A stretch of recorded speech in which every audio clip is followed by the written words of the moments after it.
வணக்கம் மக்களே, இது ஆச்சரியங்களின் அணிவகுப்பு 12 டக்கர். ஒரு பிரச்சனையை கண்டு ஓடாம அதை எதிர்த்து நின்று தனக்கு மட்டும் இல்லாம மத்தவங்களுக்கும் சொல்யூஷனை கண்டுபிடிச்ச ஹீரோக்களை பத்தின 12 டக்கரான தகவல்கள் உங்களுக்கு. 18ஆம் நூற்றாண்டுல லிப்ட கண்டுபிடிச்சாச்சு. ஆனா அதுக்கப்புறம் ஆக்சிடென்ட்ஸ் மட்டும் நடந்துகிட்டே இருக்கு. அந்த மாதிரி ஆக்சிடென்ட்டை தடுக்கிற விதமா என்கிட்ட ஒரு டிவைஸ் இருக்கு அப்படின்னு சொல்லி ஒருத்தர் சொல்றாரு. அதை அந்த ஊர்ல யாருமே நம்பல. அவர் அசிங்கப்படுத்தி அனுப்பிச்சிட்டாங்க. அவரு 1853ல நியூயார்க்ல இருக்கிற ஒரு பில்டிங்ல தான் உயிரை பணைய வச்சு ஒரு லிப்டுக்குள்ள அந்த டிவைஸை பொருத்தி தானும் உள்ள போயிடுறாரு. அதுக்கப்புறம் லிப்டோட ஒயரை கட் பண்ணிடுங்கன்னு சொல்றாரு. லிப்ட் கீழே வந்து விழுவறதுக்கு முன்னாடி அந்த டிவைஸ் அவரை காப்பாத்திடுது. அவரோட பேரு எலிசா ஓட்டிஸ். 1853ல நடந்த இந்த விஷயம் அதுக்கப்புறம் அவரோட லைஃபையே மாத்திருக்கு. அவரு பிரம்மாண்டமான ஒரு லிப்ட் கம்பெனியை ஆரம்பிச்சு இந்த உலகத்தையே திரும்பி பார்க்க வச்சாரு. கார்போரல் டெஸ்மாண்ட் டோஸ் இவர் ஒரு யுஎஸ் மிலிட்டரி டாக்டர். 1945ல செகண்ட் வேர்ல்ட் வார் டைம்ல இவர் தான் அடிப்பட்டவங்களுக்கு ட்ரீட்மெண்ட்லாம் கொடுத்துட்டு இருந்தாரு. அப்போ ஒரு ரூலும் இருந்தது. அதாவது பேட்டில் ஃபீல்ட்ல டாக்டர்ஸ் யாரும் சண்டை போடக்கூடாதுன்னு. ஆனா ஒகினோவால ஒரு பயங்கர சண்டையில அந்த ரூலை இவர் பிரேக் பண்ணி சண்டை போட்டு என் சோல்ஜர்ஸை நான் தான் காப்பாத்துவேன் அப்படின்னு சொல்லி 75 சோல்ஜர்ஸை காப்பாத்திருக்காரு. இதுக்காக நிறைய அவார்ட்ஸும் அவருக்கு கிடைச்சிருக்கு.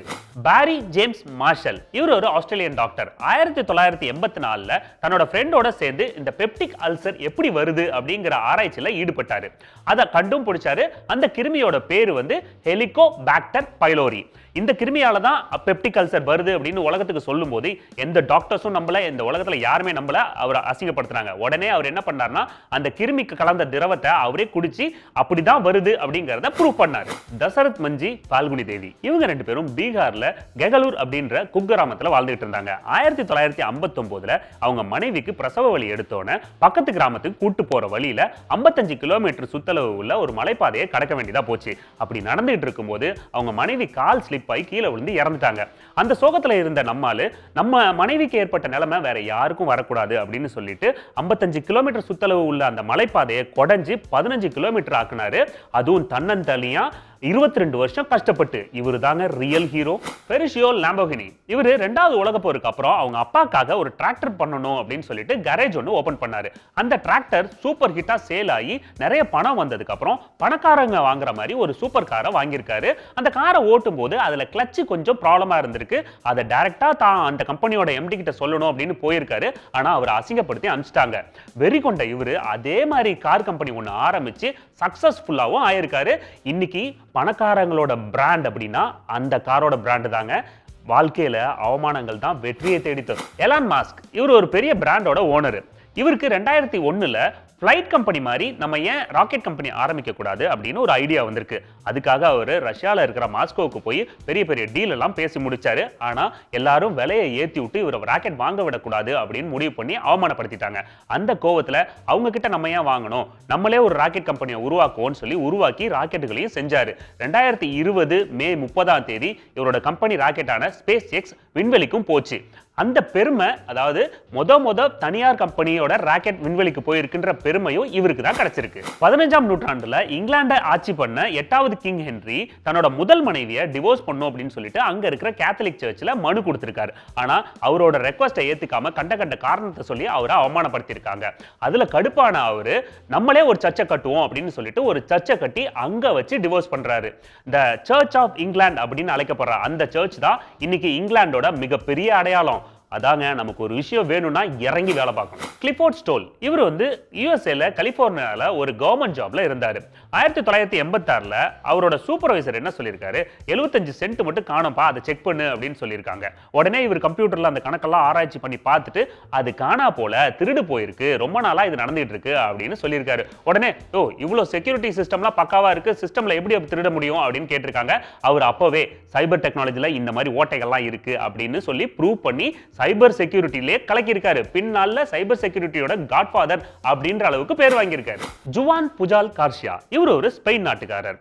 இவர் செகண்ட் வேர்ல்ட் வார் நடந்துகிட்டு இருந்தப்ப அமெரிக்கன் மிலிட்டரி கிட்டையும் பிரிட்டிஷ் மிலிட்டரி கிட்டையும் தான் ஒரு நல்ல ஸ்பை, நான் ஒரு ஸ்பை கம்பெனி ஆரம்பிக்கிறேன், என்ன யூஸ் பண்ணிக்கங்க அப்படின்னு சொல்றாரு. ஆனா அவங்க ரெண்டு பேருமே போயா எங்கள்கிட்ட இல்லாத ஆளா நீ என்ன அப்படின்னு சொல்லி அசிங்கப்படுத்தி அவமானப்படுத்திடுறாங்க.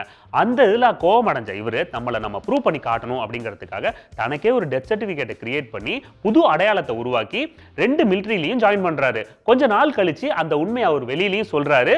அப்ப உங்க கவர்மெண்ட்ல உங்க மிலிட்டரியில எவ்வளவு ஓட்டைகள் இருக்கு பாருங்க, நான் எவ்வளவு பெரிய சூப்பர் ஸ்பை அப்படின்றத ப்ரூவ் பண்றதுக்காக தான் இதை பண்ணேன் அப்படின்னு சொல்றாரு.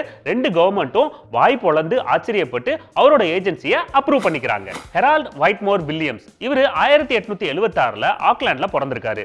7 வயசு வரைக்கும் இவருக்கு பேச்சே சரியா வரலையாங்க. இதை பார்த்த மத்தவங்க எல்லாம் இவருக்கு இப்படிதான் பேச்சு வரும், இவனால சரியா பேச முடியாது அப்படின்னு சொல்லி அவமானப்படுத்திருக்காங்க. அதுல கோபமான இவரு வெறி கொண்டு 58 லாங்குவேஜஸ் எழுத பேச படிக்க தெளிவா கத்துக்கிட்டாராம். அது மட்டும் இல்லாம அந்த லாங்குவேஜஸோட வட்டார வழக்கு மொழியெல்லாம் இருக்கும்ல, அதையும் தெளிவா பேச கத்துக்கிட்டாராம். அதாங்க சோதனைகளை தான் சாதனைகளா மாத்தணும் அப்படின்றத இவர் உதாரணமா காட்டிட்டாரு. ஒரு லேடியை ஒருத்தர் டிவோர்ஸ் பண்ணி நடுத்தருல விட்டுறாரு. அவங்க கையில சுத்தமா காசு கிடையாது. அதுக்கப்புறம் என்னடா பண்ணலாம் அப்படின்னு சொல்லும்போது நிறைய கதைகளை எழுதுறாங்க, நிறைய பப்ளிஷரையும் மீட் பண்றாங்க. ஆனா எல்லா கதைகளையும் ரிஜெக்ட் பண்றாங்க, குப்பை குப்பை குப்பைன்ட்டு. ஒரு கட்டத்துக்கு மேல விடாமுயற்சியில ஒரு கதையை எழுதி அதை ஒரு பப்ளிஷரும் ரிலீஸ் பண்றாரு. அந்த கதை தான் அவங்க லைஃபையே மாத்துச்சுங்க. அந்த கதை ஹாரி பாட்டர். அந்த ரைட்டர் வந்து ஜே.கே. ரோலின். இப்போ அவங்க கிட்ட ஒரு தனி தீவும் ஒரு தீம் பார்க்கும் இருக்கு. விடாமுயற்சி விஸ்வரூப வெற்றி. மார்ட்டின் ரோத்ப்ளட் இவங்க ஒரு லாயர். 1990ல அவங்க பொண்ணுக்கு ஒரு நோய் வந்தது. அந்த நோய்க்கு மெடிக்கல் துறையில மருந்தே இல்ல அப்படின்னு சொல்லி கைவிரிச்சிட்டாங்க. அந்த நோயோட பேரு ஜெனசிஸ் பல்மனரி ஹைப்பர்டென்ஷன். தான் ஒரு லாயர்ன்றதை தாண்டி தான் பொண்ணு அந்த நோயில கஷ்டப்படுறாளே அப்படின்னு சொல்லிட்டு இவங்களே மெடிக்கல் சயின்ஸை நல்லா ரிசர்ச் பண்ண ஆரம்பிச்சாங்க. ஃபைனலா அந்த நோய்க்கு ஒரு மாலிகுலையும் கண்டுபிடிச்சு இவங்க பொண்ணை மட்டும் இல்ல கிட்டத்தட்ட ஆயிரக்கணக்கான உயிர்களையும் காப்பாத்திருக்காங்க. ஓகே மக்களே, இது ஆச்சரியங்களின் அணிவகுப்பு 12 டக்கர் வித் மீ உங்கள் துரைராஜ்.